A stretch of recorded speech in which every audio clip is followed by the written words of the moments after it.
Week in and week out, this season keeps getting better and better. Last week we had a banger with a crazy cliffhanger, and this one starts off exactly where that cliffhanger left off. So spoilers for episode 3 of the final season of My Hero Academia. Oh, so sorry. I'm a little late on these. I apologize, but we're gonna keep cooking.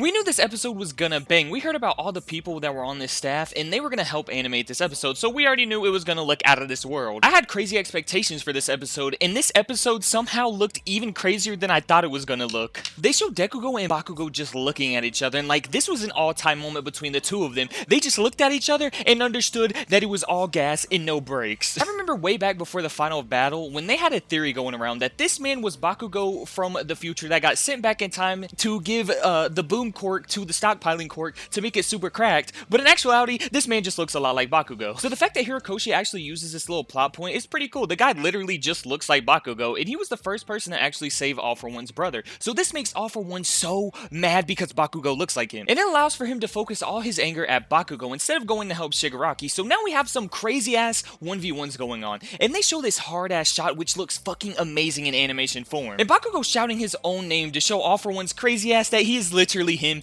and nobody else. One of my favorite lines from this episode specifically was Night Ice saying, "Hey, if you believe hard enough and everybody shares that same vision, it can literally change the future." And we get to see this all play out. Bakugo preventing All Might's death with the save. Also, I like how it all comes together and it gets these rainbow things and it helps like Bakugo boost forward to save All Might. I think it's a really cool addition, and I like how they animated that, you know, the future is changing. You see everybody believe, and it just sucks into Bakugo's gauntlets, and it's just proving, hey, you know, if everybody believes, shit can change. Little moment we have with Bakugo's parents and his mother telling his father to watch him, because even through all this bullshit, I'm sure he's still smiling. Pretty peak episode and some banger ass fucking animation. It's gonna set up some more crazy shit to happen in episode 4.